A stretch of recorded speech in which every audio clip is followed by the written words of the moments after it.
There is a law so ancient that it predates the writing of history, yet so immediate that it is operating in your life at this very second. It is the law of naming. Most have forgotten it, buried under the noise of modern struggle and the complexity of economic theories. But truth is always simple, and the law remains unchanged. Everything in this universe responds to its right name. Animals, people, situations, and even money. Think of the simplicity of a call. If you stand at your door and call a dog by its name, it pricks its ears, it turns, and it runs to you with joy. If you call a child in a crowded room, he stops and looks for the voice that knows him. Even the wild beasts of the field respect the authority of the one who can name them. This is the primal power of dominion. But here is the tragedy that keeps millions in chains. Most people never speak the true name of money. They want it, they chase it, they weep for it, but they do not name it. Instead, they speak the names of fear. They speak the names of doubt. They call out to the universe with words like struggle, lack, hardship, and debt. And because the law is faithful, those are the very realities that come running to their door. Tonight I am here to restore to you the forgotten law of naming. In this lesson, I will not give you financial advice of the world, for the world's advice is based on limitation. I will show you how to speak to money as a spiritual law. I will teach you how to call it by its right name, so it cannot escape you, so it cannot hide from you, and so it must, by the very nature of its being, rush to serve you. You will learn why careless speech is the invisible barrier keeping money far away. You will understand why the tongue is the only tool that can either multiply supply into a feast or dissolve it into dust. And you will discover how a single, deliberate shift in naming turns the desert of poverty into a garden of plenty. By the end of this teaching, you will not only know the word to call money, but you will hold the spiritual key that forces it to obey. You may be one of the many who have tried everything. You have budgeted until there was no joy left in life. You have scrimped and saved, denying yourself every small pleasure. You have worked 2 jobs, lost sleep, and even begged God for supply in the desperate hours of the night. Yet, the bills keep mounting. The worry grows like a dark weed choking your peace. You look at others and wonder why abundance seems to flow to them so easily while you face a wall of stone. You may have even tried words of affirmation, repeating positive phrases until your throat was dry, with no visible result. Why has the demonstration failed? I tell you plainly, it is because your mouth still called money by the wrong name in your idle talk. You blessed it in your prayer closet, but you cursed it at the kitchen table. You called it friend in your meditation, but you named it enemy when the bill arrived. Tonight, you will see why idle words carry as much power as high affirmations. You will understand that the universe does not discriminate between what you say in prayer and what you say in frustration. Every careless statement is a seed. Every complaint is a seed. Every sigh of I can't afford it is a seed. And tonight, we will learn how to uproot those false names, the weeds of scarcity, difficulty, and expense, and plant the truth in their place. You will feel the heavy burden lift from your shoulders as you realize the freedom of knowing that money is not your master. It never was. It is your servant. It is an obedient energy that has simply been waiting for a master with the authority to call it home.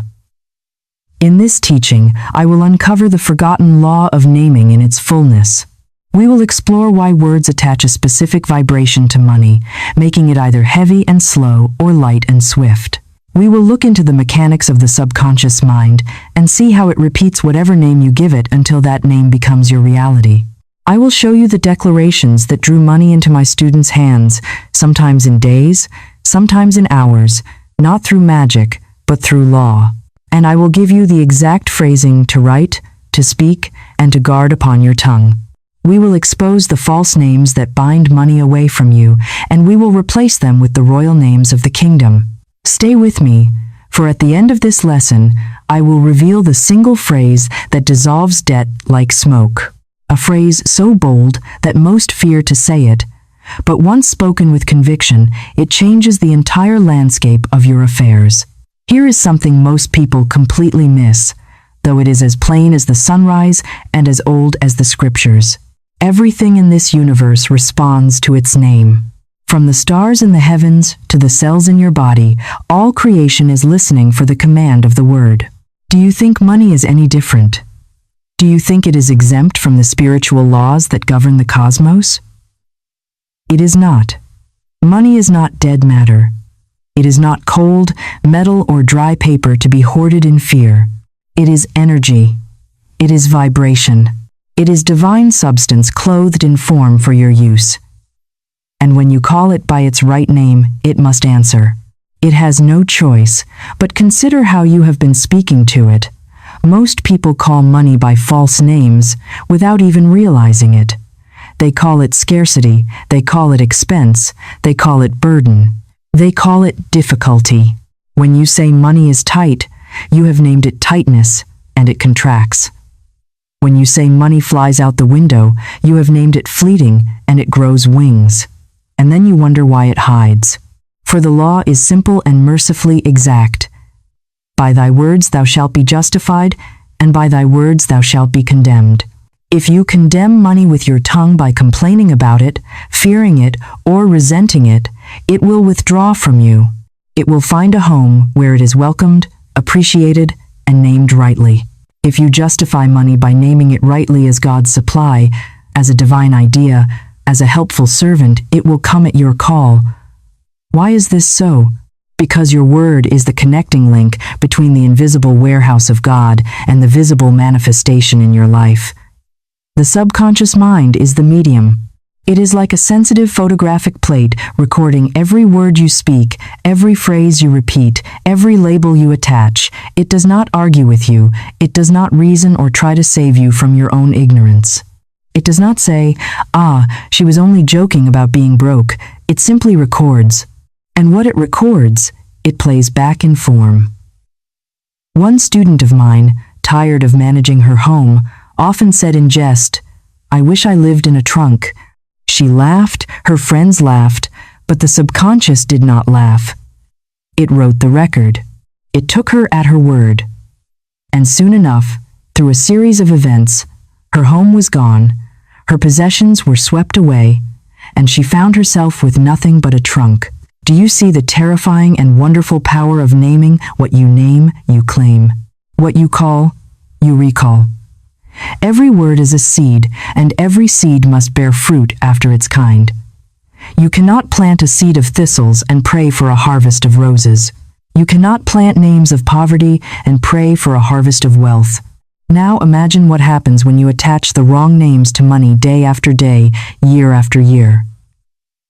It's hard to get. It never stays. It slips through my fingers. I can't afford it. I am always behind. Every one of those sentences is a decree. Every one is a legislation you are passing in the parliament of your mind. Every one is a seed planted in the deep, dark soil of your subconscious. And what harvest can such seeds bring but lack, debt, and delay? The tongue is the rudder of life. If you turn the rudder towards scarcity, the ship must sail into the waters of poverty. It does not matter how hard the engines work. If the rudder is set for the rocks, the ship will hit the rocks. Your hard work is the engine, but your naming is the rudder. But the reverse is gloriously true. If you turn the rudder the other way, the ship must sail into the open sea of abundance. If you call money by its right name, if you say, money is divine, money is obedient, money serves me under grace in perfect ways, then the subconscious accepts that record. It overwrites the old files of lack, and life must play it back as supply, abundance, and ease. Perhaps you say, but how can words carry such power over something as real and solid as money? I answer you with a question. How can a dog, composed of flesh and blood, respond to the sound of its name? How can a man stop in his tracks when his name is called across a crowded street? It is vibration. It is recognition. The name is a signal, and the ear is tuned to hear it. Money, too, is substance with vibration, and it recognizes its name. If you call it poverty, it will shrink away, for it does not recognize itself in that name. That is a false name. That is a distortion. But if you call it abundance, it will draw near, for that is its true nature. That is the name given to it by the Creator. That is why I tell you never again say I can't afford it. That phrase shuts the door in the face of your good. Say instead, it comes to me under grace. Do not say money is hard. That makes it a stone. Say, money is obedient. That makes it a servant. Do not say it never stays. Say, it multiplies and increases as it serves me. This is not a game of words. It is a game of laws. We are dealing with forces as real as electricity. You would not handle a live wire carelessly, yet you handle words carelessly every hour of the day. Tonight, we stop. Tonight, we repent of the old conversation. Tonight, we write this truth upon your heart. Everything responds to its name. If you have been careless in naming money, repent of it now. Cancel every false decree, every idle word, every careless joke that mocked your own supply. Replace them with truth. Call money by its right name. Speak to it as a friend, as a servant, as a faithful companion sent by the divine to comfort and aid you, and it will answer. For the law cannot fail. What you name, you claim. And when you claim money rightly, when you give it the dignity and the welcome it deserves, it cannot hide from you any longer. It will rush to find you, to fill your purse, and to bless your life. The law of naming is the key that has been in your pocket all along. Tonight, we turn it. What I am about to tell you now may strike you as sobering, perhaps even startling, but it is the very reason why so many sincere souls live in lack while repeating affirmations half-heartedly, wondering why their prayers seem unanswered. It is not that the law fails, for the law cannot fail any more than gravity can fail. It is not that God is deaf to your needs. It is that your own tongue has been working against you all along, dismantling in the afternoon what you built in the morning. You see, the great tragedy of the spiritual student is the belief that only the words spoken in prayer count, while the words spoken in casual conversation are harmless. This is the great delusion. The law does not sleep when you leave your prayer closet. The law does not turn off when you are chatting with a friend over coffee. Careless naming blocks supply just as effectively as a steel door. Every time you say I can't afford it, you have called money by the name of impossibility, and the subconscious has recorded it as a command. Every time you sigh, money slips right through my fingers. You have called it fleeting, and the law has echoed your decree by giving money wings to fly away from you. Every time you groan, there's never enough. You have baptized money with the name of scarcity, and the harvest of scarcity has come faithfully to your door. To understand the danger of idle words, you must understand the nature of the subconscious mind. It is an obedient servant, faithful to the end, but it possesses absolutely no sense of humor. It does not judge. It does not filter. It does not know a jest from a decree. It does not know exaggeration from prophecy. It only hears, it only records, and it only plays back. When you speak, you are acting as a programmer, typing code into a master computer. If you type a command to delete your files, the computer does not ask if you really mean it, it simply deletes them. So it is with your supply. The words you toss about lightly, the phrases you speak in moments of irritation, the jokes you make to amuse others, these careless names are the very chains that bind your supply. You may think you are merely venting frustration, but you are actually legislating your future. You are signing executive orders that the invisible forces of life must obey. I once knew a woman who, though she was comfortably provided for at the time, loved to jest that she would end her days in the poorhouse. It was her favorite joke. She would make a small mistake with her accounts and say with a laugh, "Well, it's the poorhouse for me." Her friends laughed with her. She laughed. It seemed so harmless, so far removed from her reality of comfort. But the law did not laugh. The law is a cold, impersonal mechanic. It heard the decree. It engraved the record. It set the machinery in motion to fulfill the command she had issued hundreds of times. And in time, through a series of misfortunes that seemed like bad luck but were actually the fruit of her tongue, her fortune was lost. Her comforts vanished. She found herself living exactly in the conditions she had prophesied for herself in jest. She had named money poverty. She had named her future ruin. And money, obedient to the name given, withdrew from her life to make room for the poverty she had called. This is a hard lesson, but it is a necessary one. You cannot build a skyscraper if you are dynamiting the foundation every day. You cannot build a fortune if you are cursing your funds every day. Another student of mine continually spoke of how everything is so expensive. She walked through the marketplace with a mental and verbal commentary of lack. "Look at that price," she would say. "It is highway robbery. Nothing is within my reach. Costs are going up, and I am going down." She did not realize she was pushing supply further and further from herself with every word. She was building a wall of expense between herself and her good. When I instructed her to cancel that false naming and to speak instead, "What I need appears, and I can afford it under grace," she found it difficult at first. Her tongue was trained in the language of lack, but as she persisted, the tide turned.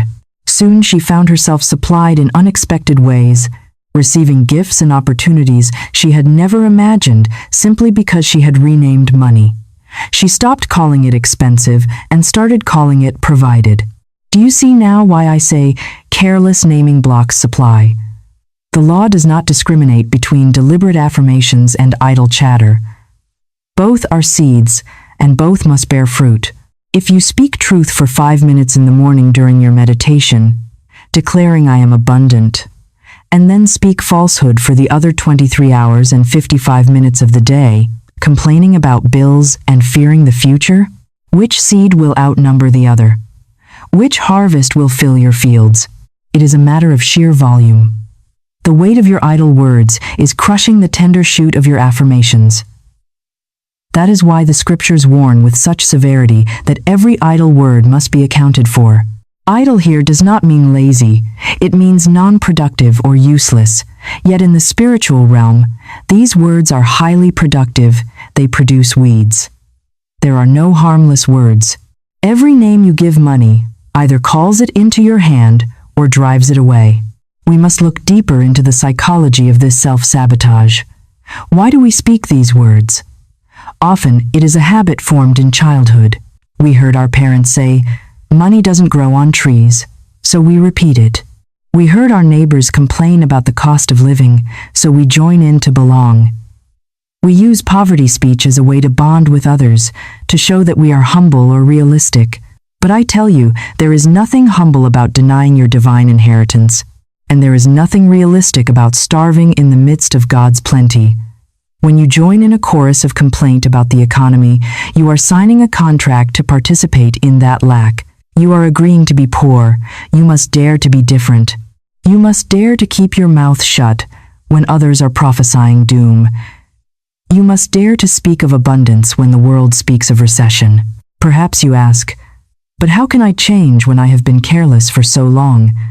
Have I not already written countless false records in my subconscious? Is it too late for me? I answer you with the greatest news of the gospel. It is never too late. The law of the Spirit is the law of the now. The past has no power over you unless you give it power in the present. Yes, you have written false records. You have filled the library of your mind with books of lack. But do not fear, for the same tongue that wrote the false record is the tongue that can erase it. The subconscious mind can be overwritten. It accepts the most recent instruction as the valid one, provided that instruction is given with feeling and authority. You are not a victim of your past speech. You are the master of your present speech. We must engage in a deliberate act of cancellation. You must become a spiritual editor of your own life history. When you catch yourself saying something careless, you must stop immediately. Do not let the sentence finish. If you hear yourself saying, "I can't afford," stop. Bite your tongue and silently say, "I cancel that." Then speak the truth. "I can afford it under grace." It requires vigilance. It requires you to stand as a watchman at the gate of your lips.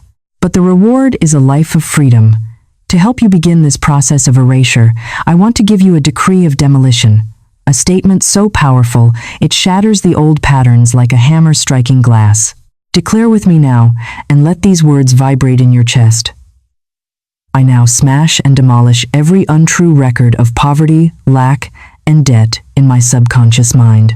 They return to the dust heap of their native nothingness, for they came from my own vain imaginings. I now make my perfect records through the Christ within records of wealth, abundance, and supply. When you speak this, do not speak it as a hope, speak it as a command. Visualize the old records, the tapes of you complaining, the memories of you worrying, literally shattering into dust. They have no life of their own. They only had the life you gave them. Now, you withdraw that life. You are reclaiming your energy. You are cleaning the slate. So I charge you tonight, guard your speech as you would guard a vault of gold. If you were carrying a bag of diamonds through a crowded street, you would be vigilant. You would not carelessly toss them into the gutter. Yet, your words are more precious than diamonds, for your words create the diamonds. Never again call money hard. When you say money is hard to make, you build a mountain of difficulty that you must then climb. Why build the mountain? Speak money is easy, and the path becomes level. Never again call money scarce. When you say money is tight, you are strangling your own supply. You are putting a tourniquet on the flow of divine substance. Release the pressure. Speak money is free-flowing, and the circulation returns. Never again name money with words of fear. Fear is faith in evil. When you speak fearfully of your finances, you are praying for ruin. You are using the creative power of God to create the very thing you dread. It is a misuse of your divine instrument. Careless naming blocks supply, but careful naming multiplies it. This is the great secret. The multiplication of the loaves and fishes began with a word of blessing, but the multiplication of your supply begins with a word of truth. Call money by its right name, and it will come gladly. It will come swiftly. It will come obediently. It will not come as a tyrant to rule you, but as a servant to bless you.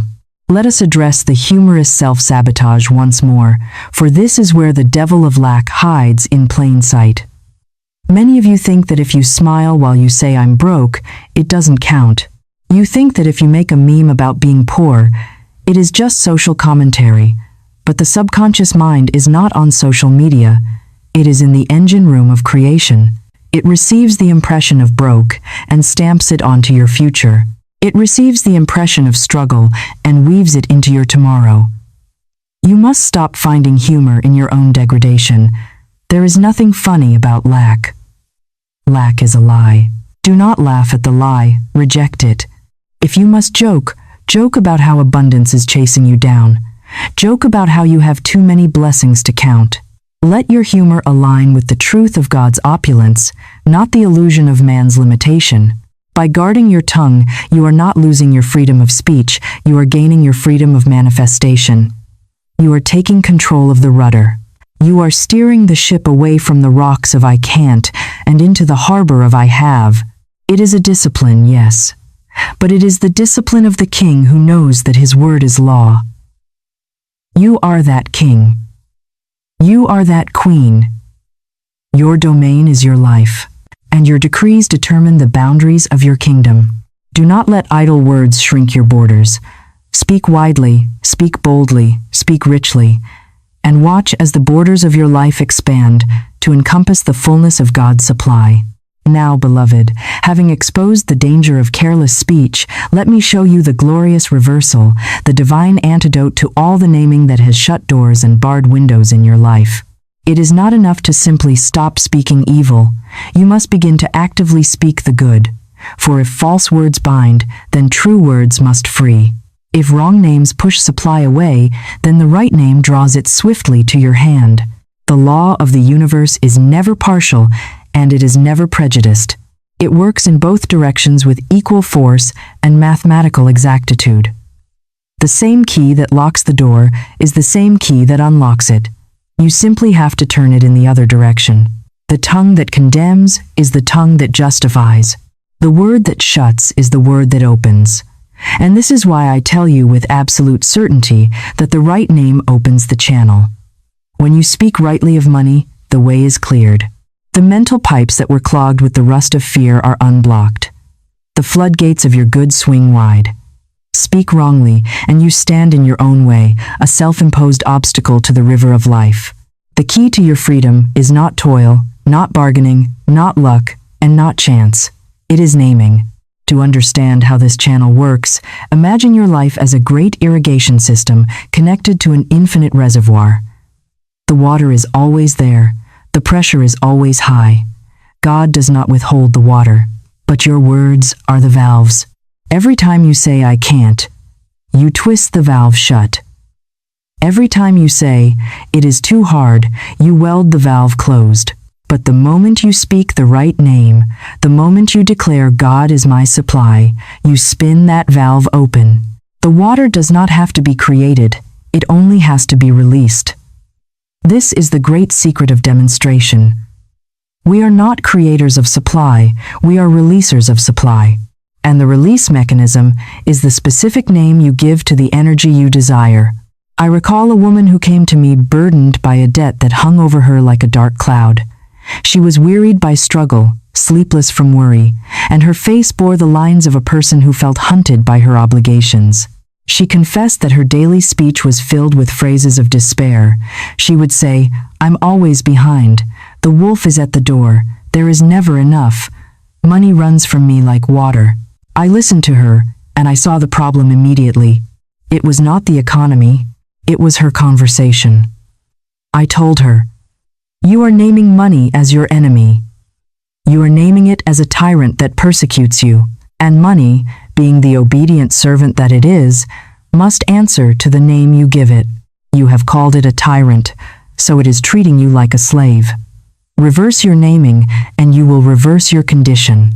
She resisted at first, for the habit of lamentation is a strong addiction.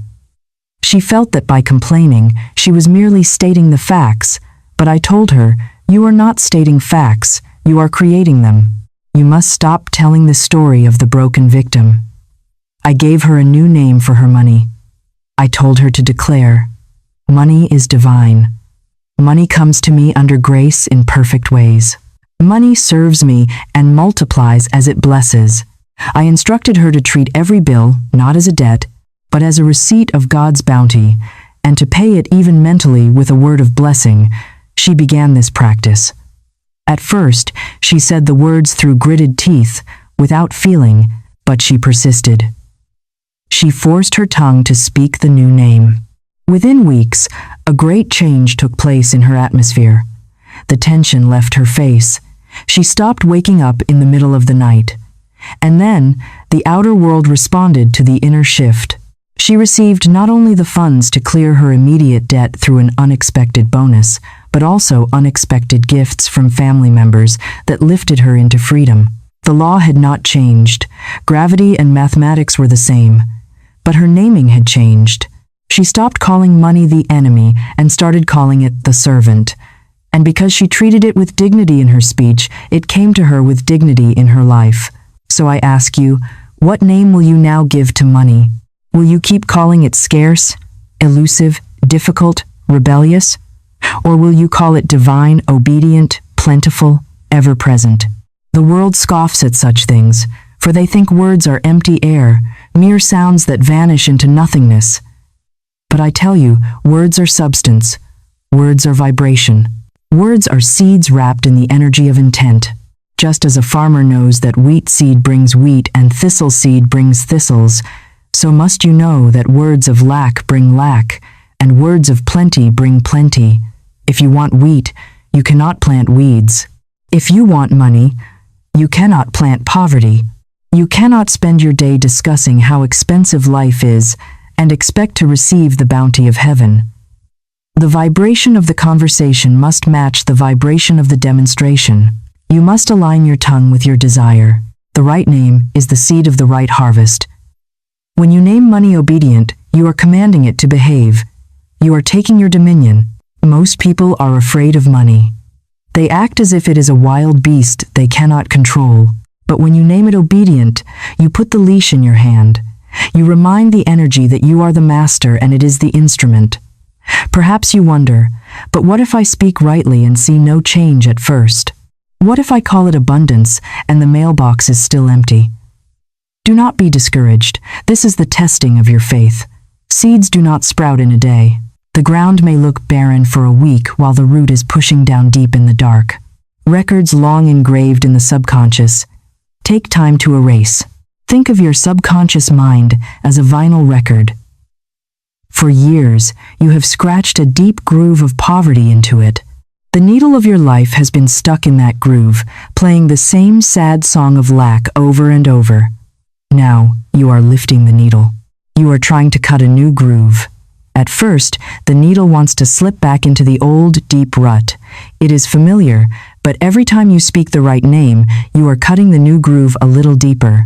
Every time you look upon the mirror and declare, "Money is obedient. Money comes to me now under grace," you are carving a new track, and vibration builds upon vibration. Momentum builds upon momentum, until at last, the new groove is deeper than the old one, and the whole atmosphere hums with your decree. And then suddenly, often when you least expect it, the visible changes to match the invisible. Do not quit before the harvest. Many people stop speaking the truth one day before the breakthrough. They say, "It doesn't work," and in that moment of denial, they kill the crop. Keep naming, and the harvest must come. It is not a maybe, it is a must. It is law. So, here is your charge. Never again call money by a false name. Refuse to say "I can't afford it." That phrase is a blasphemy against your supply. Refuse to declare "it never comes." That is a lie against God's timing. Refuse to murmur "it slips away." That is a curse upon your stewardship. Replace those names with truth. Money is here. Money is obedient. Money multiplies. Money is my servant, and it comes to me by divine right. You must become aggressive in your naming. Passive naming is weak. Aggressive naming is powerful. When a bill comes, do not shrink. Look at it and say, "I have the supply to meet you, for my God is a God of plenty." When you walk past a shop window and see something beautiful, do not say "I can never have that." Say, "That is a beautiful creation of the Father, and if it is mine by divine right, it will come to me." Write these words. Speak them. See them reflected back at you on your mirror, and watch the channels open. You will marvel at how swiftly supply flows when it is no longer chained by your tongue, but loosed by your decree. The right name opens the channel because it changes the frequency of your aura. When you are in a state of complaint, your aura is dense and gray. It repels the light. It repels opportunity. People do not want to hire you. They do not want to give to you because your vibration pushes them away. But when you speak the right name, when you speak of abundance with joy and conviction, your aura becomes bright and magnetic. You become a center of attraction. The channel opens not just metaphysically, but socially. People are drawn to your confidence. Opportunities are drawn to your optimism. Money is drawn to your certainty. You literally become a magnet for the substance you have named. And once the channel is open, no man, no circumstance, no condition can shut it again. This is the promise of the scripture. "I have set before thee an open door, and no man can shut it." Who opens the door? You do, with your faith. Who tries to shut it? You do, with your fear. But once you stand firm in the renaming of your life, the door remains open. Recessions cannot shut it. Job losses cannot shut it. These are merely temporary obstructions in the outer world. They cannot block the inner flow if the channel is kept open by the word. If one avenue fails, the open channel will simply force a new avenue to appear. The stream of water will find a way around the rock, provided the source is flowing. Your word keeps the source flowing. Therefore, beloved, practice this renaming with the diligence of a master artist. An artist does not call a color mud if he wants crimson. He names the color he wants to mix. You are painting your life with words. If the picture of your finances is dark and gloomy, it is because you have been using the dark paints of negative naming. Wash your brushes, dip them into the gold of truth. Start naming the colors you want to see.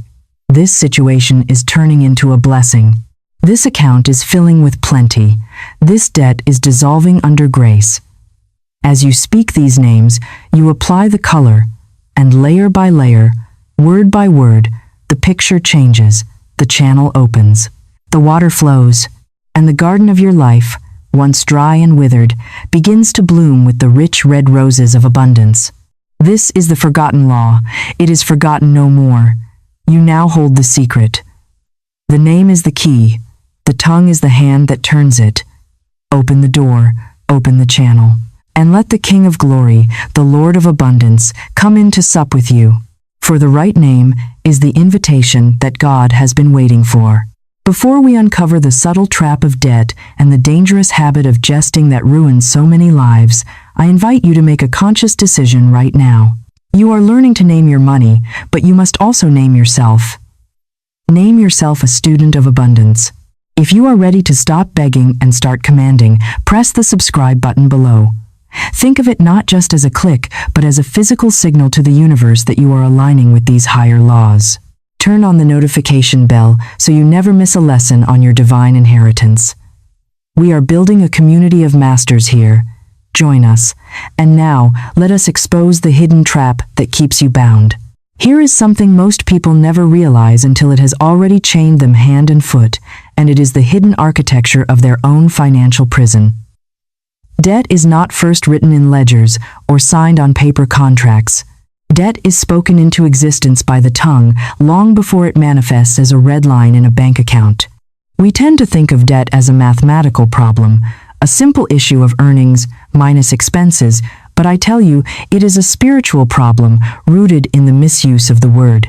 Every heavy sigh of I can't afford it, every weary lament of I owe and I'll never catch up, every frustrated complaint of there's always more month than money. These idle words are the chisels that carve debt into the stone of your affairs. You are the sculptor of your own chains. The subconscious, that faithful and tireless servant, takes down each phrase like a court stenographer, recording without judgment, replaying without pause. And when enough of these records pile up, when the weight of your negative decrees becomes critical mass, they form the hard, unyielding conditions you now call your financial reality. The aggressive bill collector, the empty purse, the mounting balance that seems to grow while you sleep. These are but the physical echoes of words long spoken and never revoked. We must look deeply at the psychology of the debtor, for the debtor is not a victim of the economy, but a victim of his own conversation. I once counseled a man who lived in a state of perpetual debt that seemed to defy all logic. He worked tirelessly, he was skilled in his trade, and he earned a wage that should have been sufficient for a life of ease. Yet, he could never get ahead. As soon as he paid one creditor, another emergency would arise to drag him back down. When I listened to him speak for an hour, the mystery dissolved. I understood perfectly why he was bound. His conversation was a litany of lack. It was filled with phrases like, I'm always behind the 8 ball, I robbed Peter to pay Paul, and I'll probably die in debt. He wore these phrases like a comfortable old coat, not realizing they were a straitjacket. His subconscious had been fed this diet of insolvency for years, and his affairs mirrored it with terrifying precision. I told him plainly, you are naming yourself debtor, and life is merely honoring the name you gave it. You are commanding the universe to keep you behind, and it is obeying with military efficiency. He was startled, for he thought his speech was harmless, mere venting of the day's frustrations. But I showed him that there is no such thing as harmless speech. I instructed him to dare to change his words even before his bank account changed. I told him to declare daily, God is my supply. I live in abundance. I pay all men, and all men pay me. I am free from debt by divine right under grace in perfect ways. At first, he felt like a liar. The evidence of his senses screamed that he was broke, but he persisted. He forced his tongue to speak freedom while his eyes saw bondage, and the tide turned. Opportunities arose to clear what was owed. Unexpected checks came from forgotten sources. His income increased not by magic, but by law. Within a year, he was free. His condition had been debt, but the root had been words. When the root was severed, the weed withered. Do you see, beloved, why idle words are never idle? They are seeds, and seeds must sprout. The field of your life cannot remain bare. It is designed to produce. It will bear fruit after the kind of seed you sow.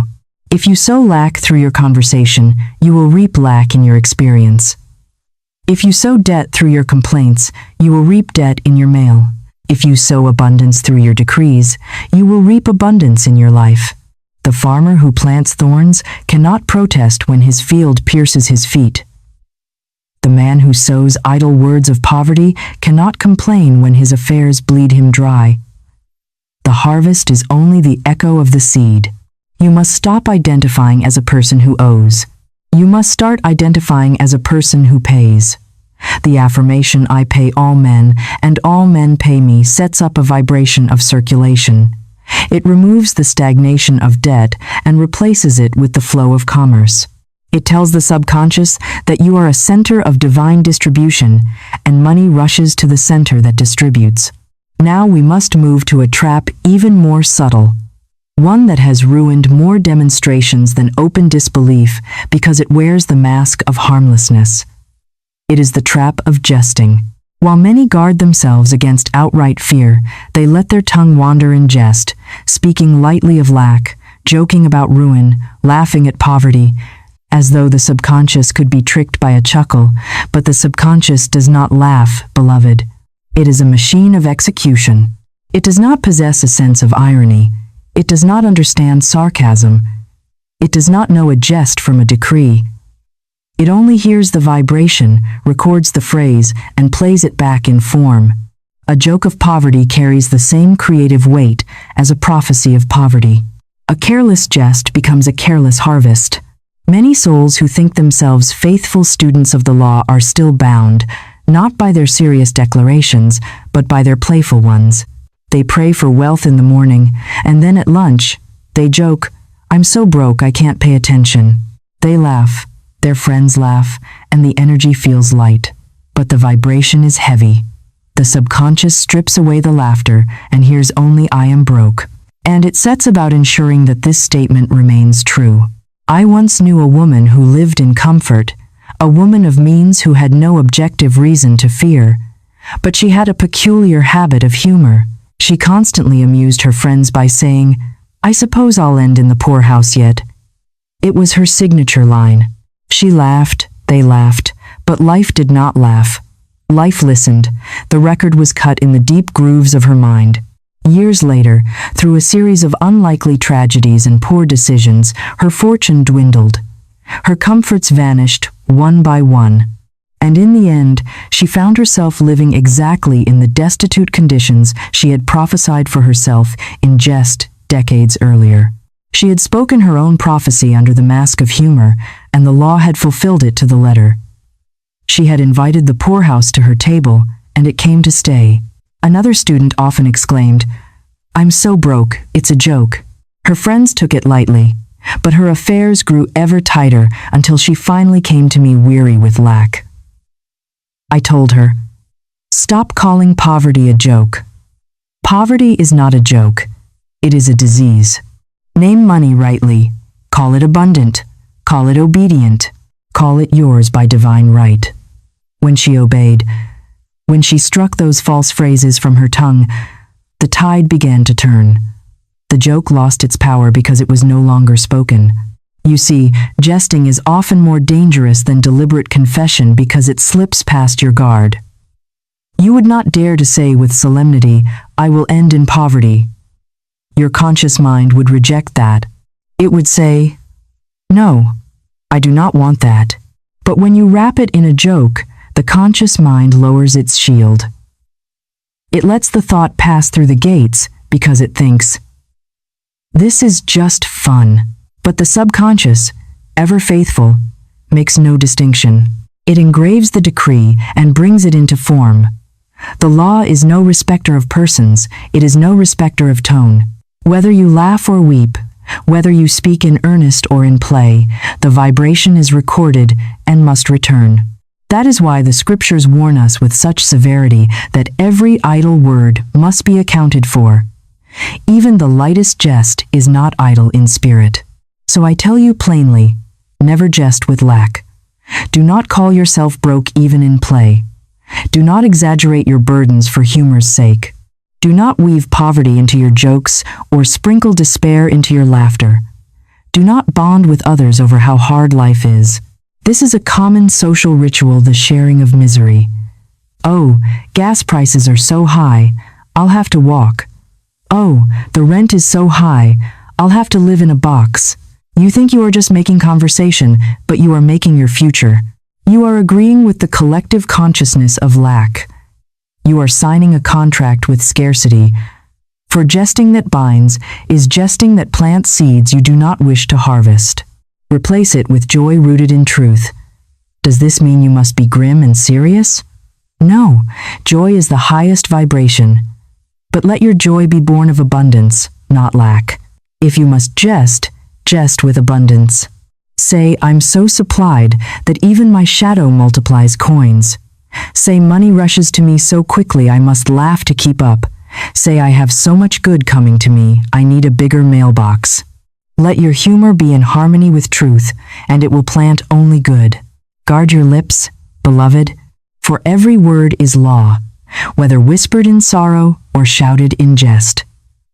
And once you know this, you can no longer plead ignorance. You are now responsible for every syllable that crosses the threshold of your lips. Choose your words as you would choose jewels to wear to a royal banquet.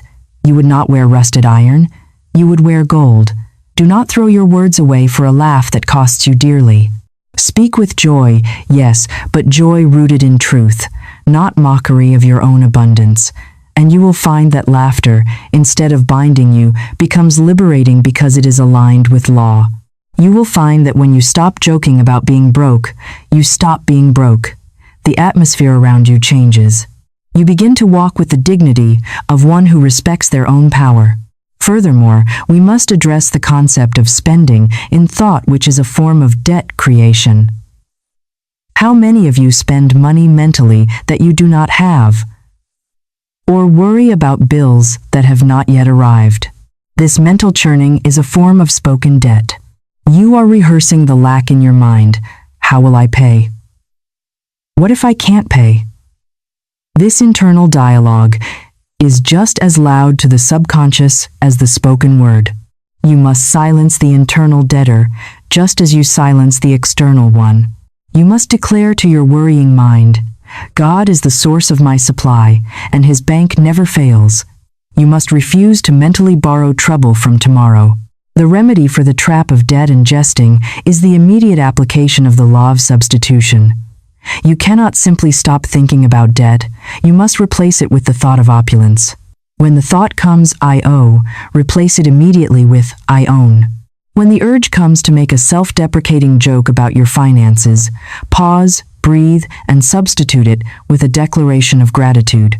I am thankful for the abundance that is mine now. It will feel strange at first. You may feel like you are losing your sense of humor or your relatability. But what you are losing is your chains.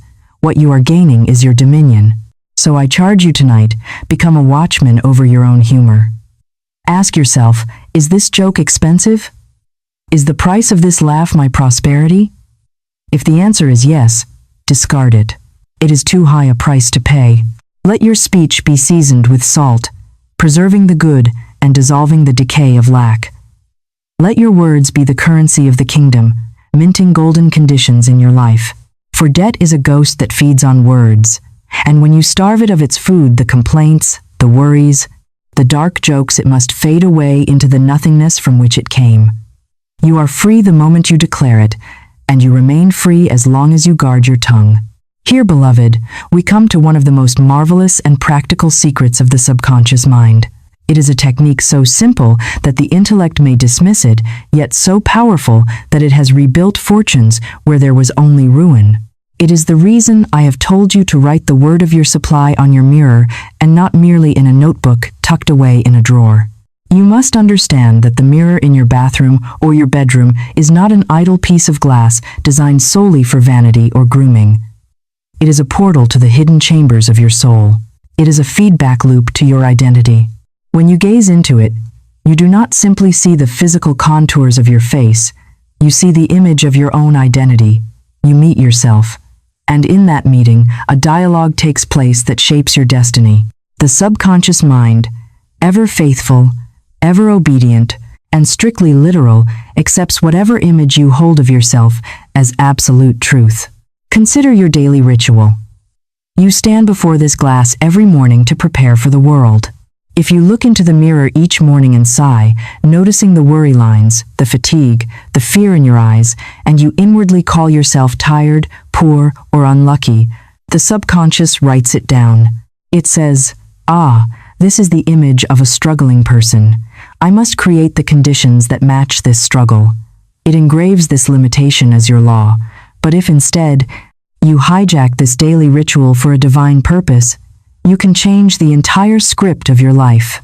If you look into that glass and see your face, and right beside it, written in bold letters, you see the word of abundance, the subconscious cannot resist the association. It joins the word with the image. It fuses the decree with the self. It says, "So this is who I am. I am the one standing next to wealth. I am the one defined by abundance. This is the new law." And soon, by the irresistible mechanics of the mind, the outer world must match the inner decree. The mirror works because it is repetition without effort. It utilizes the power of subliminal suggestion. You may grow weary of speaking affirmations if you try to repeat them consciously for hours. The will becomes tired, but the mirror does the repeating for you. Each time you pass by, even if you do not pause to look, your peripheral vision catches the word. Your mind absorbs it. Your subconscious records it. It happens when you are brushing your teeth. It happens when you are combing your hair. Drop by drop, the groove is cut until it becomes a river. And when the river of thought flows strongly enough, it carries with it every circumstance of your life. That is why I tell you, write the word where you must see it daily. Write it where you cannot escape it. Write it where your very reflection becomes one with it. For what you see joined to yourself, you will become. I once knew a woman who took this instruction to heart with the simplicity of a child. She was in desperate need of a large sum to save her property. She wrote a single word, wealth, in bold lipstick on her mirror. She did not write a long paragraph. She wrote the essence. Each morning and evening, she saw herself reflected beside that word. She did not strain to believe it. She did not beg for it.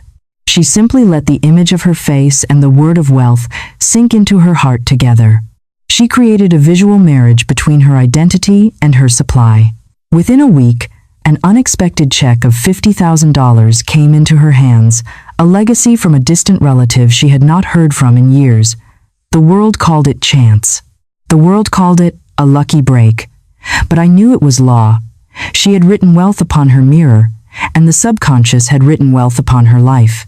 Perhaps you wonder why the mirror carries more force than other methods of visualization.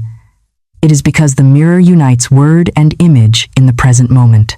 To speak a word is powerful, but to see it joined with your own face magnifies it 1,000-fold. The subconscious is most deeply impressed when the spoken word, the seen image, and the felt emotion are joined together. The mirror unites them. When you look and speak and rejoice in the word you see, you create a trinity of impression that the subconscious must obey. It cannot argue against an image so vivid, a sound so clear, a feeling so strong. It surrenders its old programming of lack and accepts the new programming of plenty. So, I tell you, beloved, treat your mirror as your altar. Approach it not with vanity but with reverence. Write the word boldly. Use a card taped to the glass. Use a marker. Use whatever you have. Look upon it daily. Speak it with faith. Feel it with joy. And as surely as the dawn follows the night, you will see your affairs begin to reflect what your mirror has already declared. For the mirror is not glass only. It is the gateway of the soul, and what you write upon it, you write upon your life. But now we must address the guardian of this portal. For there is a danger that accompanies this power, a trap that snares many enthusiastic beginners. It is the trap of talking. Beloved, what I tell you now is as vital as the seed itself. For, no matter how true your word, no matter how bold your decree, no matter how faithfully you look into the mirror, if you scatter your seed through idle chatter, you weaken the harvest before it has time to grow. Secrecy is not weakness. Secrecy is protection. This is a law of nature and a law of spirit. A farmer does not dig up his seed every morning to show his neighbors how it is growing. He does not tear open the soil to prove to the skeptics that something is planted. If he did, he would kill the seed. He covers it, he waters it, he guards it. He lets it work in the dark until the first green shoot breaks through. So it must be with your word. When you write that name upon your mirror, let it be your holy covenant with God. Let it be a secret pact between you and the infinite. Do not parade it before doubters. Do not hand it to scoffers. Do not invite the cold winds of envy and logic to blow across your tender demonstration. Keep it sealed. Keep it sacred. Let it rest hidden in the rich soil of your subconscious until the time of manifestation. The world is filled with people who do not believe in your vision. They live by the evidence of their senses, not by the evidence of faith. If you tell them, I am speaking the word for millions, they will look at your current poverty and mock you, and their mockery acts like a frost. It chills your faith. It introduces a vibration of doubt that you must then fight to overcome. Why fight a battle you do not need to fight? I once counseled a woman who was eager for prosperity and full of zeal. She learned a powerful affirmation for financial freedom and began to speak it. Soon enough, she felt the stirring of faith, the lightness that comes before the manifestation. But she could not resist the urge to tell her friends. She spoke of it at every gathering. I am speaking the word for money, she would announce. I am going to be rich, she would declare, as though their approval could add strength to her decree. Instead, what did she reap? Raised eyebrows, mocking smiles, questions like daggers. Do you really believe that works? How much have you gotten yet? Isn't it foolish to expect such things in this economy? Be realistic. Each word of doubt from her friends struck her subconscious like a physical blow. It neutralized her power. Her faith withered under the glare of their skepticism. The decree lost its vibration because she had dissipated the energy in talk. Nothing came. She came back to me, disillusioned, asking why the law had failed. I told her, the law did not fail. You violated the law of conservation. You let the steam out of the kettle before it could turn the engine. Later, when she learned the power of silence, when she held her decree close like a hidden treasure, she saw the harvest ripen. She wrote the word again, but this time she told no one. She carried the secret joy of the expectant mother. And because she protected the seed bore fruit. Secrecy had protected the seed, and the seed bore fruit. Even the Master Jesus, after performing great miracles, often charged those healed, "See thou tell no man." Why? Was he ashamed? No. He knew the law. He knew that a consciousness that is newly healed, or a demonstration that is newly planted, is too tender to withstand the aggressive mental atmosphere of the unbelieving world. Premature testimony invites interference. Once the fruit is visible, once the money is in the bank, once the house is bought, once the healing is evident, then no word of doubt can erase it. The fact speaks for itself. But before the sprout appears, one careless suggestion from a cynical mind can weaken the root. Secrecy is the fence around your garden. It is the hedge that guards your word while it takes root in the dark. So do not confuse secrecy with fear. They are opposites. Fear hides because it doubts the outcome. Secrecy guards because it believes the outcome is inevitable and precious. When you keep silent, you are not doubting, you are protecting. You are saying, "This word is too precious to cast before unbelieving ears. It is mine and God's until the world can see the harvest." This silence builds power. It builds pressure. Like steam in a boiler, if you contain it, it drives the piston. If you release it into the air, it does nothing. Contain your faith. Let the pressure build until it explodes into manifestation. Therefore, I say to you, write your word. Speak it before your mirror. Rejoice in it. Dance before it if you will. But keep it between you and God. Let your mirror be the only witness to your decree. Hold it in the secret place of the Most High until it bursts into form. For secrecy protects the seed, and the seed that is protected multiplies, while the seed that is exposed to doubt may never take root. Guard your decree as you would guard the crown jewels, and in due season you will see the fruit that no man can take from you. This practice of the mirror portal, combined with the secret decree, is the fastest way I know to reprogram the self-image. It bypasses the intellect, which argues, and goes straight to the imaging faculty. When you look in the mirror, you are typically looking for flaws. You are checking your hair, your skin, your teeth. You are critical. This critical gaze withers your spirit, but when you look in the mirror to find the word, you change the gaze from critical to creative. You stop looking for what is wrong and start declaring what is right. You stop seeing the face of a struggler and start seeing the face of a victor. The subconscious mind takes the reflection and the word and weaves them together into a new garment of identity. It begins to whisper to you throughout the day, "You are the one who is wealth. You are the one who is abundance." You will find yourself walking taller. You will find yourself making decisions with more confidence. You will lose the taste for cheap things and small thoughts. Why? Because the person in the mirror is no longer a beggar. The person in the mirror is the heir, and the heir does not beg, the heir commands. So, tonight, find your marker, find your lipstick, find your card, go to your mirror, do not overthink it. Do not worry about what others in your house will think, or if you must, put it in a place only you see, but do it. Make the portal active. Turn the glass into a generator of power, and then zip your lips. Let the world wonder why you are smiling. Let the world wonder why your step is light. Let the world wonder for the greatest sermon is not spoken with lips. It is spoken with a life transformed by the power of the hidden word. Beloved, let me now place into your hands the secret that makes the soil of your subconscious quicken with life, the very rain that brings forth the sprout from the hidden seed. We have spoken of the seed, which is the word. We have spoken of the protection, which is secrecy. But a seed protected in dry earth will remain dormant forever. It requires a catalyst to break the shell and push the green shoot upward toward the sun. That catalyst is thanksgiving. Without it, your word remains as a potentiality, a frozen hope lying in the chambers of your mind. With it, your decree breaks forth into visible form, and the harvest comes with speed. Most souls misunderstand the nature of prayer. They pray with long faces, they beg with heavy tones, or they affirm with weary repetition, acting as though the heavens are a reluctant banker who must be persuaded to yield a loan.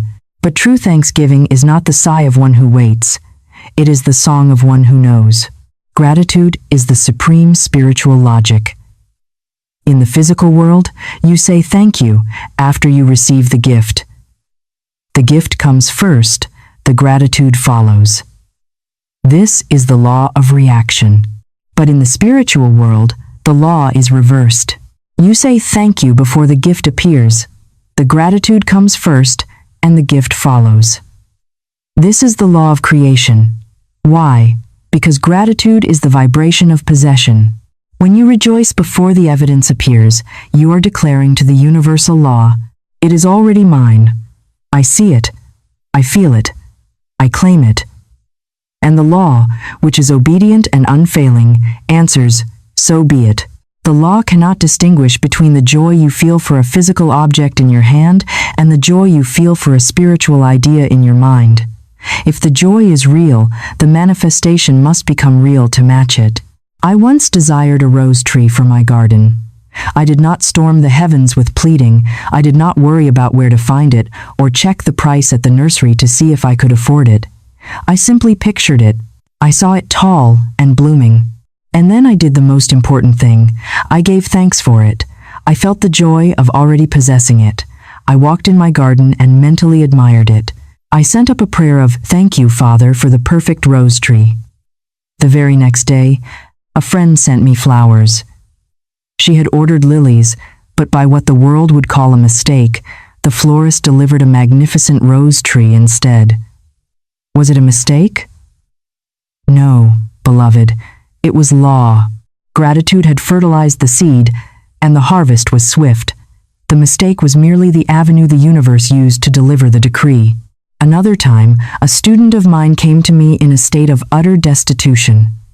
She had only $2 in her purse, and bills were piling up like snowdrifts against her door. She was desperate and afraid. I told her, "We must change your vibration from fear to praise. Take those $2, bless them. Call this purse your magic purse. See it in your mind's eye, not as empty, but as bulging, overflowing, jammed with bills.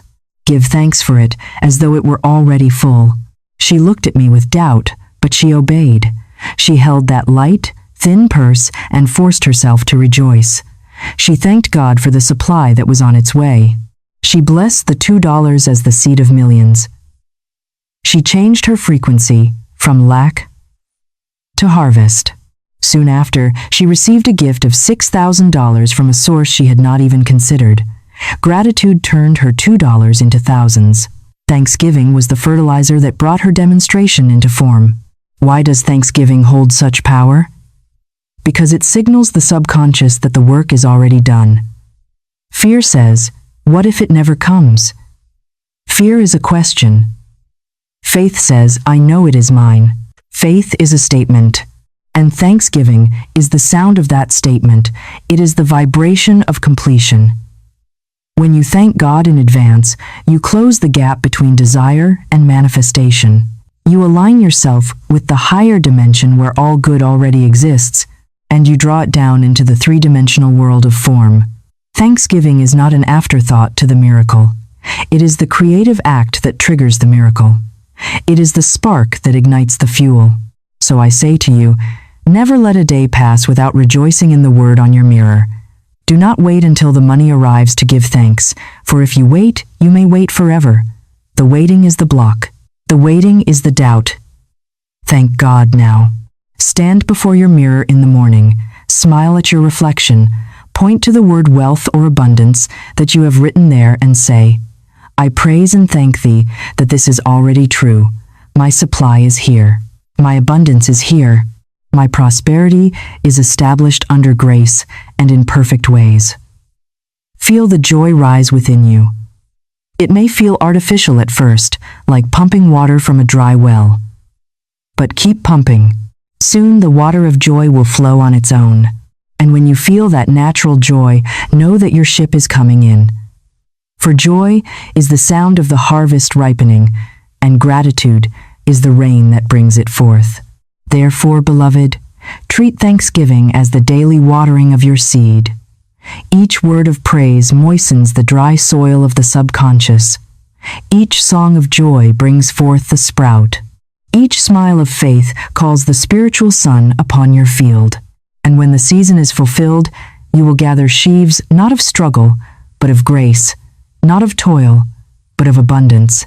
For thanksgiving is the fertilizer of miracles, and the heart that rejoices will never know lack. Now, beloved, let me draw the circle complete. We must move from the act of thanksgiving to the state of being. For you must see with clarity that the word written on your mirror is not meant to remain as something outside of you, separate, foreign, waiting at a distance to come nearer. No, the true secret of demonstration is the shift of identity. The word and your very self must become one. As long as you see wealth as a word written on glass, it is outside of you. As long as you see abundance as a goal to be reached, it is ahead of you, and what is ahead of you is not with you. The ultimate magic of the mirror is to fuse the decree with the identity.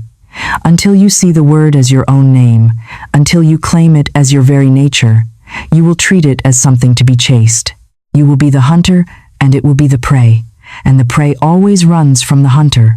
But when the word becomes flesh in your consciousness, when you can look into the mirror and say, with unshakable calm, "That is who I am," then the chase ends. The attraction begins.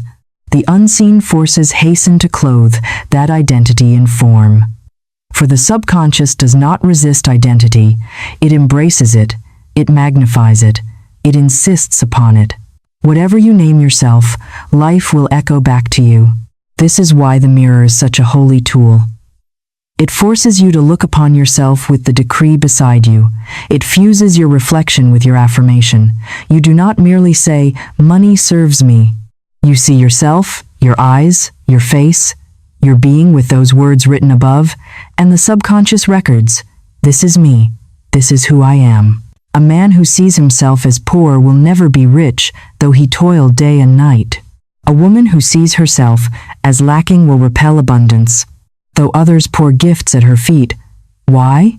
Because their identity rejects the gift. They say, "This does not belong to me." But the one who looks upon herself and says, "I am abundance, I am prosperity, I am the channel of divine supply," will see every circumstance bend itself to that picture. The identity and the word become one, and once they are fused, they cannot be torn apart. I recall a student who was weary of failure. She had spoken affirmations before, but always in a way that made them sound separate from her.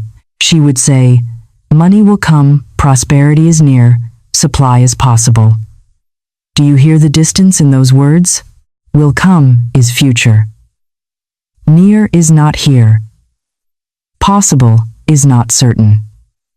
The law answered her weakly, for her words carried no identity. I instructed her instead to stand before her mirror and declare, "I am prosperity. Money serves me now. Abundance is my name." At first, it felt strange to her, even presumptuous. Her ego argued, "Who are you to say this?" But she persisted. Day after day, she gazed into her own reflection and claimed the new name. The strangeness faded. The identity grew. She stopped feeling like a beggar, asking for a crumb, and started feeling like an heiress claiming her estate. Soon, she no longer hoped for prosperity. She lived it inwardly. She walked with a new dignity. She spoke with a new authority. And in a short time, outwardly her affairs rearranged themselves to match her new self. Opportunities came that she had previously been blind to. Debts dissolved because she no longer vibrated at the frequency of debt. Her purse overflowed because she had become the overflow. The word had ceased to be a phrase, it had become herself. So, I ask you, what name are you wearing? When you look in the mirror, past the physical reflection, who do you see? Do you call yourself poor, struggling, unlucky? Do you attach to your own soul the names that bind money away from you? If so, you must strip them off like filthy garments. They do not fit you. They are unworthy of a child of the Most High. Clothe yourself in truth. Write the word boldly. Stand before it daily and declare, "This is me. This is my name. I am abundance. I am prosperity. I am supplied by divine right." Do not say it as if you are pleading for a visitor to arrive. Say it as one announcing a fact. Say it as one who knows. When you say "I am," you are using the creative power of God. You are defining your existence. Identity is the strongest decree you can ever speak. You may affirm for hours that supply will come, and it may tarry. But the moment you declare, "I am supply," and believe it, the demonstration rushes to appear. The world outside has no choice but to conform to the world within. As you see yourself, so shall it be. So let the word on your mirror and the image in your glass become one. Let them merge until you cannot tell where the affirmation ends and the person begins. And when they are fused, when no separation remains between the decree and the self, then you will live in a world where abundance is no longer a hope but a fact, not a visitor but a name, not a dream, but your very identity. This is the identity shift. It is the moment you stop trying to get rich and realize you are rich. It is the moment you stop trying to find water and realize you are the well. The gratitude we spoke of earlier is the bridge to this identity. You give thanks until you believe it. You believe it until you become it. And once you become it, the whole universe conspires to support you. You are no longer fighting the current. You become the current. You are no longer begging the mountain. You become the mountain. This is the secret of the masters. This is the forgotten law of naming applied to the self. Name your money, yes. But more importantly, name yourself. Name yourself wealthy. Name yourself blessed. Name yourself free. And the God within you will answer, I am here. Beloved, now that you see faith not as a struggle, but as an agreement with God, let me place into your hands the law that makes this agreement practical, immediate, and unfailing. It is the tool you will use in the trenches of your daily life when the old thoughts try to return. It is the law of substitution. You must understand that the mind, though powerful, is limited in one specific way. It cannot think two thoughts at the same time. It cannot hold two opposing decrees in the same instant. It cannot focus on lack and abundance simultaneously, any more than a room can be filled with both light and darkness. The presence of one automatically banishes the other. This is your point of power. When fear tries to plant its seed, when the old record of poverty begins to play, when the tongue is tempted to speak the familiar language of debt, you do not wrestle with it. You do not reason with fear, for fear has no reason. You do not argue endlessly with doubt, for doubt is a bottomless pit. You simply substitute.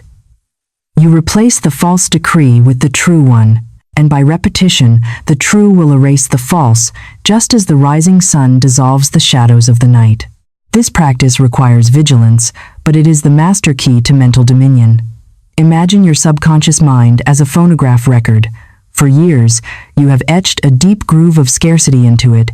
The needle of your attention naturally slides into that groove, playing the same mournful song of, I can't afford it. It's too hard, and I never have enough. To change the music, you must lift the needle and force it to cut a new groove. At first, the needle will want to slip back into the old, worn path. It is familiar. It is easy. But every time you catch it and lift it, every time you substitute the thought of lack with a thought of opulence, you are carving a new track. Every time you refuse to say I am broke, and instead declare I am gathering, you are deepening the new groove. Soon enough, the old path fills with dust and is forgotten, and the subconscious can play only the melody of truth. The effortless song of your life becomes one of plenty. I once had a student who longed desperately for a specific outcome that she believed was her only salvation. She was fixated on a specific sum of money coming from a specific source, just as another might be fixated on a specific person. She prayed, she affirmed, she pleaded. Yet the channel remained dry. She grew weary and came to me asking why her demonstration was delayed. I told her, you are violating the law of substitution. You are holding on to a picture of limitation disguised as a desire. You are naming the channel, not the source. I taught her to substitute her anxious pleading with a broad, bold decree. Infinite Spirit, open the way for my immediate supply. Let the abundance that is mine, by divine right, rush to me now. I do not dictate the channel, I claim the substance. It stung her ego to let go of her specific little plan, but she obeyed. She substituted her limited picture for the divine design, and soon the blockage cleared. Supply came, not from the tiny channel she had been watching, but from a great reservoir she had ignored. The law of substitution had worked. She gave up the false, small name and received the true, infinite one. This is the same law you must use when fear whispers, "I can't afford it in the grocery store." Do not stand there and debate your bank balance. Do not calculate your poverty. Substitute immediately. Say silently, "I can afford it under grace. God is my supply, and his storehouse is never empty." When you are tempted to say, "Money never stays with me," substitute at once. Money multiplies and increases as it serves me. It loves to be with me. When your lips are about to murmur, "I am always behind," replace it instantly with "I am supplied ahead of time under grace in perfect ways." Every substitution is a new seed, and every new seed weakens the root of the old weed. You are literally rewiring your brain and reshaping your soul. You are taking the energy that was being used to build a prison and using it to build a palace. The law of substitution is the mercy of God, for it allows you to erase in a moment what you may have spoken for years. It does not hold your past against you. The moment you switch on the light, the darkness of 1,000 years vanishes as if it had never been.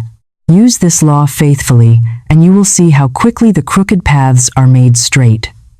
The anxiety that has plagued you will find no place to land because your mind is already occupied with the conviction of good. You will find that you no longer have bad days. You only have moments where you must substitute, followed by hours of peace. Beloved, now we come to the moment when all these truths must be set to work against the last and greatest obstacle that so many face. I speak of the towering wall of lack. For many of you, lack does not feel like a thought. It feels like a fortress.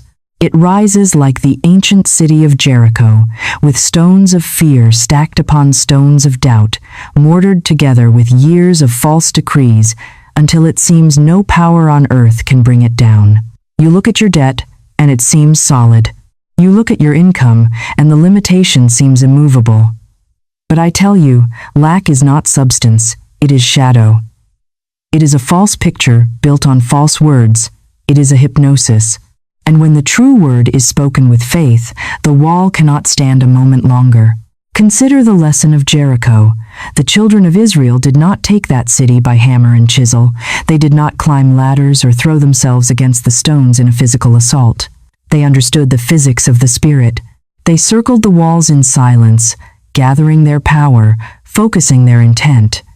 They did not complain about the height of the walls. They did not weep over the thickness of the stone. They substituted fear for focus. And when the moment came, they did not strike with a sword. They struck with a sound. They lifted their voices in a shout, a great, unified decree of victory, and the vibration of that shout toppled the walls flat. The stone surrendered to the sound. So must you do with your wall of lack. Do not batter yourself against it with toil. Do not bleed your hands upon its stones with endless, frantic struggle. Do not try to remove your debt by worrying about it. You cannot dismantle the wall with the same tools that built it. Stand before it in the silence of your soul. Gather the power of your decree. Recall the name of money. And then shout the truth until the wall crumbles into dust. Shout it in the silence of your heart, or shout it aloud in your room. God is my supply. There is no lack in my kingdom. I am free. I once instructed a woman hemmed in by endless postponements. Every door she knocked on seemed locked. Every promise made to her was broken. Every opportunity was delayed. It was as though life itself conspired to hold her back behind a wall of glass. She could see the good, but she could not touch it. She was exhausted from trying to climb the wall. I told her, "Stop climbing, blow the trumpet, declare the victory." I gave her this specific decree. The walls of lack and delay now crumble away, and I enter my promised land under grace and in perfect ways. She wrote it down. She spoke it with the ferocity of a warrior. She pictured herself stepping over the rubble into the land of her good. She stopped trying to figure out how the wall would fall and simply commanded it to fall. And soon enough, the very opportunity she had been denied was offered freely. The delay dissolved like mist. The wall had fallen, not by force, not by manipulation, but by decree. This is why I tell you, never accept lack as permanent. Never look at the wall and call it immovable. Never name it as your master, for the moment you do, you strengthen it. You give it your own power. Instead, look upon the wall and say, "You are nothing, you are false. You are a construct of my past thinking, and you have no place in my present." Call it crumbled. Call it dust. Call it gone. And the subconscious will obey. Speak abundance into the very face of scarcity, and scarcity will yield. Perhaps you say, "But my debts are so high, my purse so light, my bills so many. The wall is too thick." All the more reason to shout the decree, for the greater the wall, the greater the triumph when it falls. Do not wait for the evidence to change before you speak. If the Israelites had waited for the wall to fall before they shouted, they would still be standing there today. The shout causes the fall. You must claim your wealth while the debt is staring you in the face. You must claim your health while the pain is still there. You must claim your victory while the battle is raging. Speak now, declare now, shout now. The walls of lack now crumble away, and I enter my promised land. Repeat it until the vibration fills your being, until you can see with the inner eye the wall already lying flat at your feet. Then watch as life rushes to confirm your vision. The job offer comes. The refund arrives. The settlement is reached. The customer calls. These are not accidents. They are the debris of the wall falling down. So I say, beloved, break your walls, not with struggle, but with sound. Do not lift your fists, lift your voice. Do not bruise your body, command with your tongue. For the wall of lack is not substance, but shadow, and the shadow cannot resist the light of a fearless decree. When you use the law of substitution to clear your daily thoughts, and the shout of Jericho to destroy your ancient obstacles, you become invincible. You realize that there is nothing outside of you that can oppose the power inside of you. You stop being a victim of circumstance and become a master of atmosphere. You walk into a room, and the energy changes. You look at a bank account, and the numbers change because you are no longer agreeing with the lack. You are substituting it with plenty.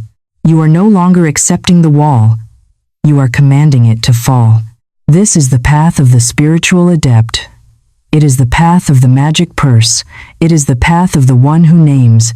Name the obstacle nothing. Name the supply infinite. And stand back and watch the glory of the Lord be revealed in your affairs. The wall is down.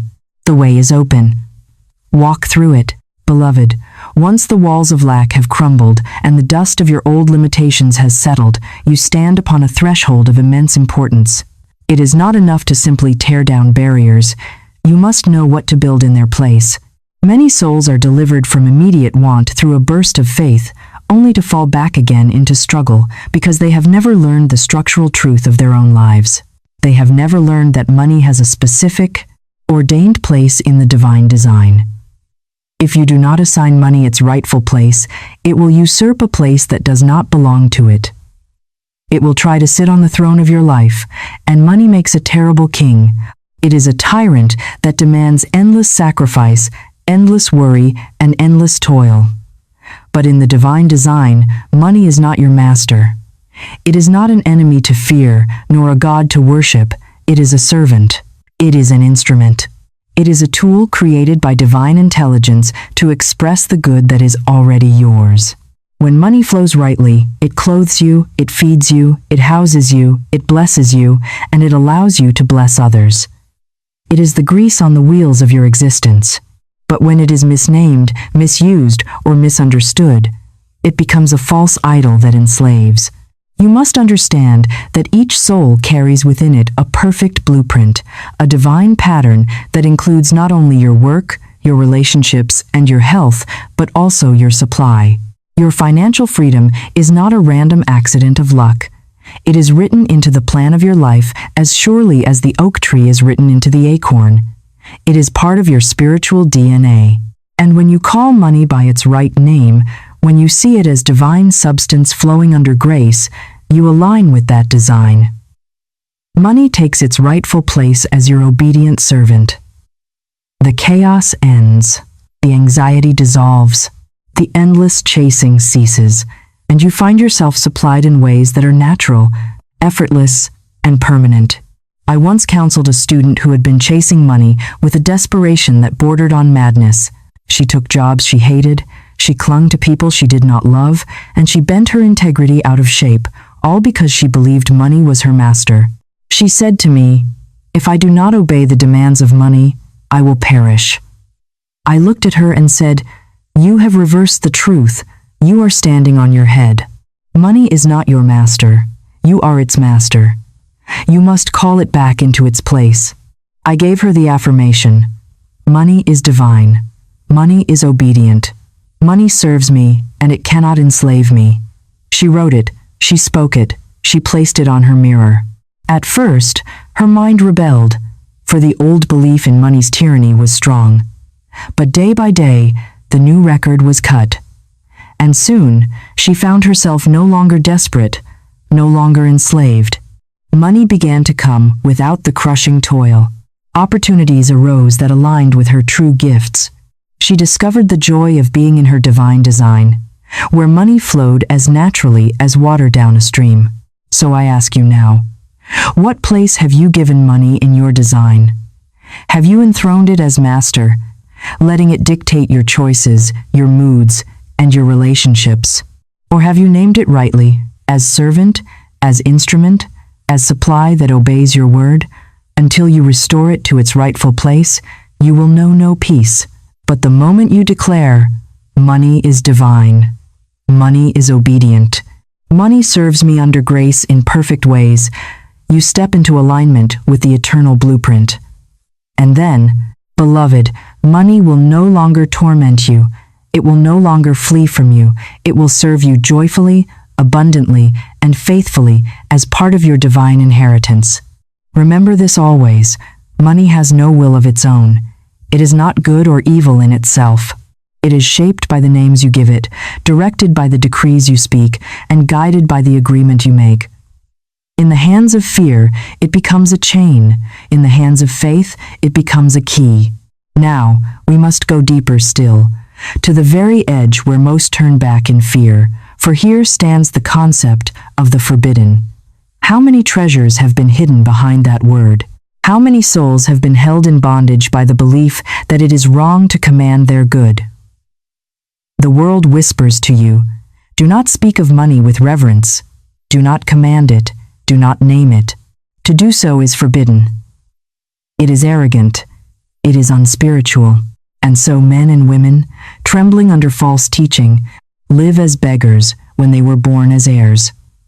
But I tell you the truth, what the world calls forbidden is often only hidden, waiting for the faithful to uncover it. The mysteries of the kingdom are not cast before the scoffer. They are revealed to those who dare to believe. The forbidden is not denied, it is concealed, and when you walk by faith, it is unveiled.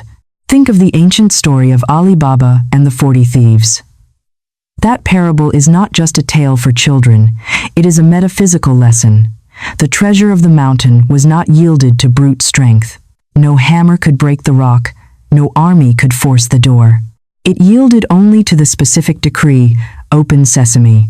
The world calls it legend, but I call it law. Everything responds to its right name, and treasures are unlocked by the tongue. Your own abundance is often sealed behind walls the world calls impossible, forbidden, or unattainable. But when you speak the right word, when you call money by its name under grace, the door rolls back of its own accord, and what was hidden is revealed. I recall a student who trembled as she came to me. She had been taught all her life that to speak boldly of money was a sin, that to claim abundance was pride, that to command supply was forbidden by God. Her lips quivered when I told her to declare, "Money is divine, money is obedient, money serves me." She whispered, "Is it not wrong to speak so?" I said, "You are not commanding God. God is the one commanding through you. You are commanding the law, and the law is God in action. You are not seizing what is not yours. You are claiming what has been yours from eternity. The only thing forbidden is to live beneath your inheritance. She obeyed, though she felt fearful at first. She wrote the word on her mirror. She spoke it in secret.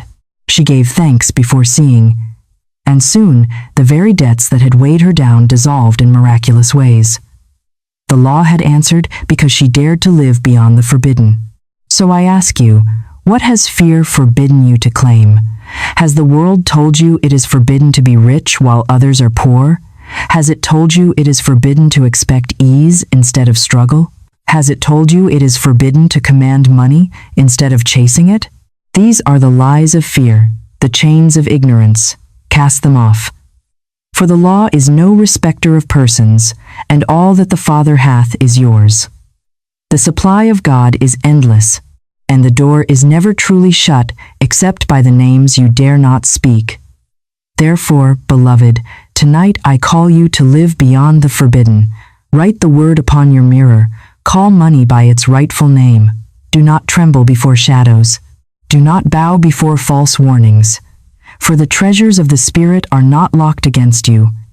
They are sealed only until faith arises to claim them. And once you dare to name them, once you dare to command them, once you dare to live beyond the forbidden, the storehouses of heaven fling open, and you step at last into the liberty of your inheritance. And now we arrive at the final act. We have walked a long path together in this teaching. From the moment you first heard that money answers to its name, through the sobering truth that careless words can bind supply, into the secret of the mirror where word and self become one, across the shadowed valley where fear masquerades as prophecy, and at last into the radiant heights of faith and divine design. Now, the only thing left is to seal the word, to press it so deeply into your heart that no doubt can uproot it, to crown it with thanksgiving so pure that the heavens must respond, to close this lesson not as an echo in your ear, but as a living decree on your tongue. For words heard may inspire, but words spoken transform. Until you speak, until you claim, until you declare, the law lies waiting. But once the word is uttered with faith, the law rushes into action and your world begins to change. So, let us do it together, here and now. I want you to perform a spiritual sealing of this truth. Stand before the mirror of your imagination, or go to your physical mirror if you can. See yourself reflected beside the decree. Look into your own eyes, and say with me, money, you are divine, you are obedient, you come to me now by divine right under grace in perfect ways. You serve me, and you cannot enslave me. I am the master of my supply.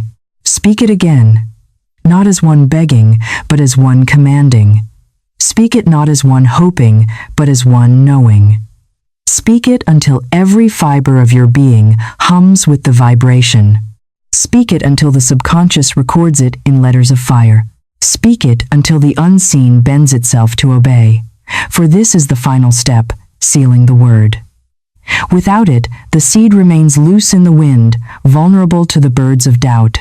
With it, the seed is planted deep, protected, and the harvest is guaranteed.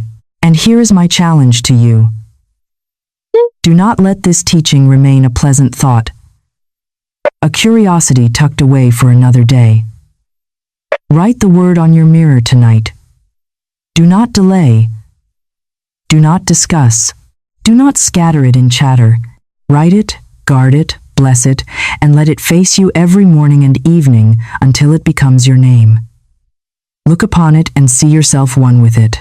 Call money by its right name and watch as the channel opens.